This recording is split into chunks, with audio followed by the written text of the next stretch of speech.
What's the most exclusive club in Canada? An elite fraternity that's limited to 633 millionaires. And even then, you can't just buy your way in. It's like one of those exclusive golf courses in the Deep South. If you're the wrong race, you're just not allowed to join at any price, maybe except for as a caddy. Well, what's the name of this Canadian club? It's called the Assembly of First Nations, also known as Canada's Indian Chiefs. Oh, and you and I pay for it through our taxes. We're the reason they're millionaires. The wealth and privilege of these chiefs comes at the expense of normal Indians. The money they take for themselves is money that doesn't go to housing or hospitals or schools on Indian reserves across Canada. Some reserves in Canada are better than others, but many resemble third world shanty towns, clapboard housing, broken sewers and water mains. But more than the wasting infrastructure is the wasting people. Despite millionaire chiefs, Indians are much more likely than other Canadians to have drug and alcohol problems, unemployment, crime, suicide. Not the chiefs, though. They're living large like Wall Street bankers before the 2008 crash.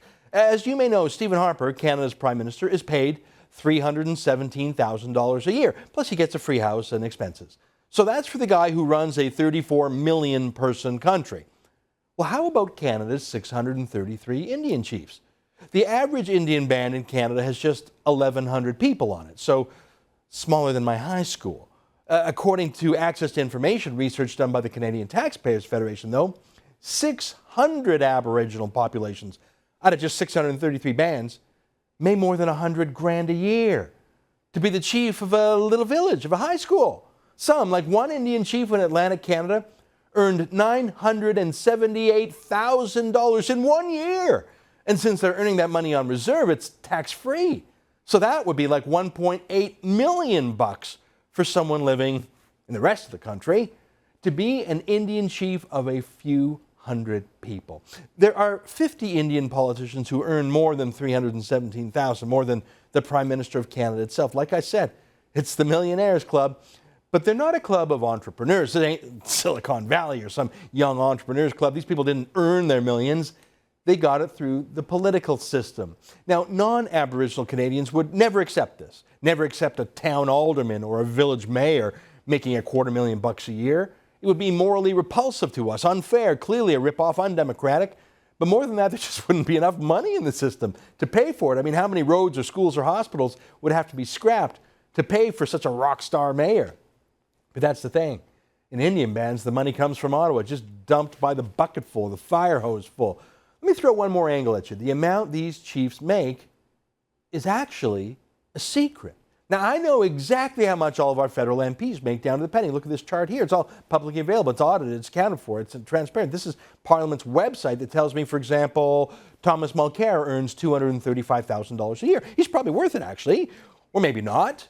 But at least we know what we're debating. We have the facts. The identity of that $978,000 a year chief, it's a secret, even from his own people. So you've got this millionaire politicians club, and it's not subject to the scrutiny that white politicians or brown politicians or black politicians would be, simply based on the race of the politician we're talking about here. They're Indian. They're exempt from disclosure, from the Auditor General, from any of the democratic and financial accountability mechanisms that the rest of us live by. No wonder, according to an Ipsos Reid poll, 64% of Canadians think we give too much tax money to Indians because they see the jet-setting millionaires, they see the Armani Indians, and they see an ever-growing line item in our federal budget, $7.8 billion this year, and that's just from the Indian Affairs budget. It doesn't include spending from other departments like Health Canada. But that's the shame of it. There's a lot of money going to Indian bands, but it's not getting to the Indians. It's staying with the chiefs at the top. It's like a huge funnel into which we pour billions and billions of dollars out of the top, but just a few drops comes out of the bottom because the rest is siphoned off or it just leaks. Take the Indian band of Attawapiskat in the news for its shoddy houses last year. It's true, some of their houses are indeed crummy. Not surprising since private property is illegal under the Indian Act. Everything is owned communally. I'm not quite sure why we think that would work better in Canada in the 21st century than it did in the Soviet Union in the 20th century. So of course people don't care about a home they don't own. Of course they don't invest in them or keep them maintained. So they don't have private property. But what about the kind of public sector decisions that we make off reserve too, like building public schools and arenas and things? Well, here's Attawapiskat's school. It's wrecked. Some idiot built it over a little diesel spill, so the whole place was full of fumes, so they tore it down. But instead of rebuilding it, they built a hockey arena instead. Pretty fancy for a poor, bombed-out town. Oh, and they imported an $80,000 Zamboni and spent the same amount shipping it way the hell up to Attawapiskat. So there's money in Attawapiskat. Oh, there's money. Attawapiskat's local Indian leaders, the chief and band counselors, made staggeringly irresponsible decisions with that money. No lack of money. You know, there are just, about 1,500 people in Attawapiskat. But look at this. From their financials, not one, not two, but 3 chiefs on the payroll, plus 19 counselors. And those are just the politicians. They also have a paid professional staff of bureaucrats, too, to run this thing smaller than my high school. What are these 24 people doing with their tens of millions? Attawapiskat has a $34 million government budget. That's $70,000 per family of 4. Remember, this is all tax-free. If it was actually given out to each family equally, that'd be great. Oh, and on top of that, there's any private sector money that comes into the town, which is millions more. Listen for a moment to this testimony before Parliament by Paul Hebert of the Mining Association of Canada, talking about how much money a nearby diamond mine pours into Attawapiskat's band coffers. Listen. I can speak to the Victor mine situation and Attawapiskat. As I mentioned, since the start of construction, some roughly 5 years ago, unless I'm mistaken, over $325 million in contracts have been awarded to Attawapiskat First Nations businesses, and that's a community of only 1,800 people on reserve. 100 of the 500 employees at the De Beers Victor mine are actually from Attawapiskat. So that's 20% of the workforce from that one community. So those are examples. I mean, in 2011 alone, more than $51 million in contracts were awarded to Attawapiskat First Nations businesses.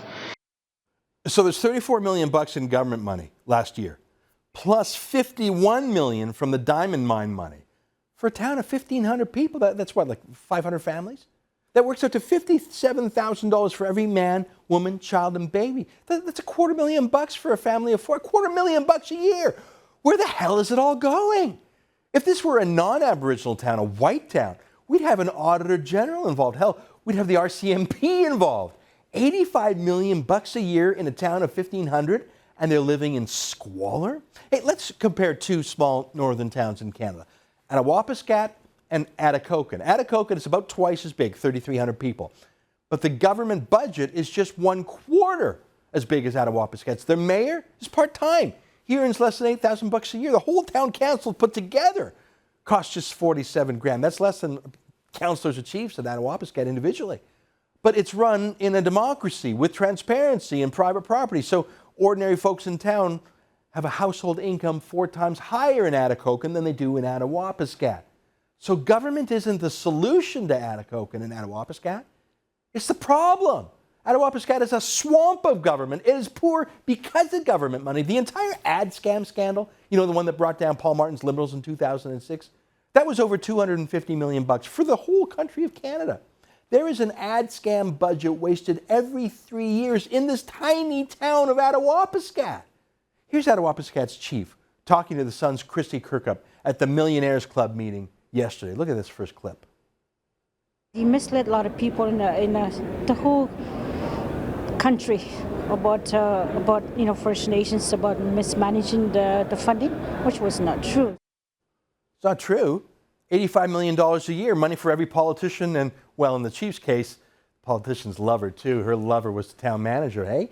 But we can't ask questions. I mean, hell, just say it. It's racist to ask where the money went, right? Look at this second clip.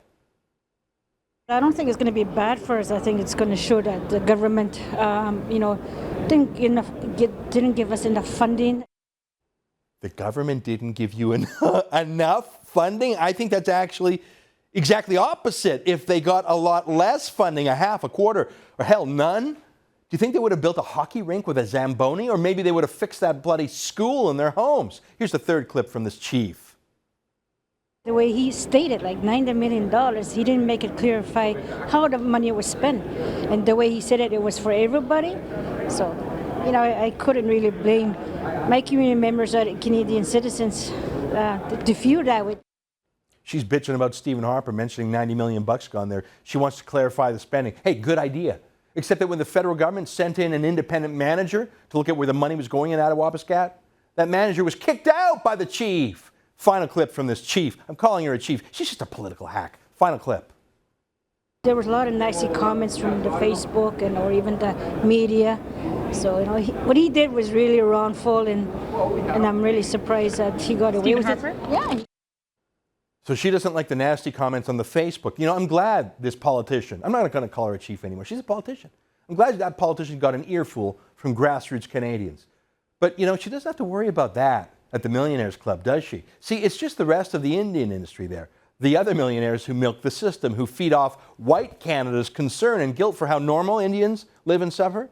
That politician, Spence, like the rest of the chiefs, like the Grand Chief who's being elected, they don't have to go through the same elections white politicians do. The club chooses its own boss from amongst the 633 of them. There's no pesky ordinary Indians allowed in. Who knows? Maybe real Indians allowed in would ask too many questions about where all the money is going. And unlike guilty white liberal reporters, they couldn't be brushed off with the cheap and easy claim that accounting for their public funds is some sort of racist white man's plot. No. What's racist is letting this Millionaires Club keep getting away with it and actually giving them more money every year to do it.